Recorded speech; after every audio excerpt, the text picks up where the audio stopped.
Hello, I'm Jeff Minier with Shiloh Baptist Church. Thank you for joining me today as we're doing a 5 devotional study on a biblical view of death and grieving.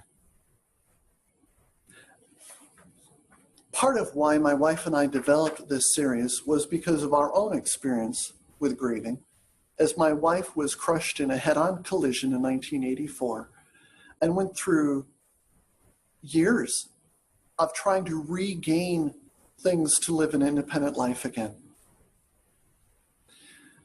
And as we went through grief, we were able to watch how we and many of the rest of people of our local church had failed when one of the pillars of our church passed away. He'd been a deacon for years, looked up and loved by everybody, and he died. Now, his wife was a wonderful woman, and everyone looked up to her as well. As happens with many churches, there was a center aisle, and Mildred would sit just off the center aisle, and there were outside aisles. When her husband, Allison, died, none of us knew what to do in expressing our grief. None of us, we were scared. And so when the end of the service would happen and we all stand for the closing prayer, everyone would go to the outside aisles and leave, leaving her alone in the middle of the church. And I'm ashamed by the way we all responded because we're scared of grieving. America does not deal with death. We've got this untold billion-dollar industry to keep us looking young. Years ago when I put this study together, an American could go 7 to 13 years without having to go to a funeral of a close family member or child, where in many places across Africa, only 1 out of 5 children lived. And so they were having to deal with death constantly. So we tend to live in a death-denying culture, and therefore we're scared of having to face grieving. We're going to have 4 hanger hooks, pegs in a wall, to hang our progress through the grieving so that you get some idea of these questions. What can I expect in length for each of these stages of grieving? What can I expect to be experiencing when I'm grieving? What can I, who hurt, what must I do to progress forward in a healthy fashion? And how can the rest of us help who want to actually engage instead of walk down one of the outside aisles? The steps are, what we'll talk about today is the crisis period. Next time we'll talk about the crucible period. Then after that, the construction period. And you can imagine that's getting life rebuilt and moving again. And then we'll lastly talk about a celebration period. So today, the crisis period. And as I'm trying to explain, we grieve over the loss of anything that was precious to us.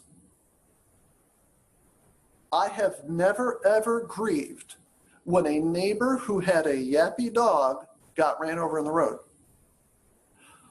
But if my dog or even a cat, and I'm not a cat person, but if it's my cat that got killed, it hurts for days. I didn't think I was emotionally attached to that cat at all, but it was my cat. So there are many things that we will lose and grieve over. Some of them are just hiccups. Some of us who aren't very emotionally connected hardly notice that we're feeling anything. My sister walked into work one day and was informed that she and everyone who worked under her, in fact, her whole department, had been let go. She was to go to her desk with one of the people who still had a job, empty out her desk, and go to the door. That was her crisis period. It was from the time she was informed she no longer had a job until, with her box of goods out of her desk, she walked out the front door. It is a short, extremely intense time that often is such a shock, it leaves us just bewildered. And fortunately, the crisis time is short because we are so bewildered with the loss. When it is with the loss of someone, it's from the point in time we hear that they have died until the funeral is over, where we get an opportunity to say goodbye and let go. It could be from the time we hear, I want a divorce, until I've tried what I could to bring and the divorce is final, and I let go. The crisis time. Expect the length to be from the time you are informed until the time of final separation. What to expect? Expect an emotional release. It is okay to cry. Studies have shown that there are toxins that destroy our bodies, damage our bodies, that are only allowed to come out through the tear ducts. So that if we're determined to have that stiff British upper lip and we're not going to cry, men don't cry, well, you just damage part of your body by refusing to let the normal things work. It is okay to have that emotional release. For me, John 11:35, the shortest verse of the Bible. Jesus comes to a village of dear friends. He's just lost Lazarus, one of his best friends. And he comes to the grave and he sees all these people weeping. And that shortest verse of the Bible, Jesus wept. Jesus wept. It's okay if I weep. Expect a numbness and fog. One of the things that really helped me when my wife was lying in a coma from that car accident was one of the deacons of my church coming by and saying, hey, when my wife and I had a miscarriage, I couldn't read my Bible and I couldn't pray more than a sentence. I couldn't think. So if you find yourself in that situation, it's okay. You'll get through it. Don't count yourself as being somehow unspiritual. God is left. That's not the case. Expect a numbness, a fog. Expect, as Joseph Bailey would say, a long personal journey. And this is one of the things I would deeply want to communicate, especially with the death of a loved one, but for all kinds of grieving. We live in a culture with television and movies where we can conquer any problem on earth. In fact, we can conquer alien invasions if you give me an hour-and-a-half movie, or maybe even a 45-minute television show. And so I've heard comments like, oh yes, that piano up there was dedicated by a family who lost their daughter. And then the next phrase came out of their mouths. They mourned over her entirely too long. I want to encourage you to expect that when you have a serious loss in your life, expect a long personal journey. Don't expect it to flip a switch. It's okay when you're not okay in a month, in 6 months, maybe even a year. And we'll talk about that more in our next devotional. And so, as Joseph Bailey's son is dying, he gave these notes. The one who's dying has a realization that their contribution to life is over. They start distancing themselves, or they perceive they're being separated from the world. They fear or have a sense of coming unglued, or that they're becoming a burden. They fear pain. They fear personal indignity. As a small child, I can't tell you the number of times I heard, make sure that you have clean underwear or that there's no holes in your underwear. Well, why would anyone tell a kid that? Because there was this culture of dignity.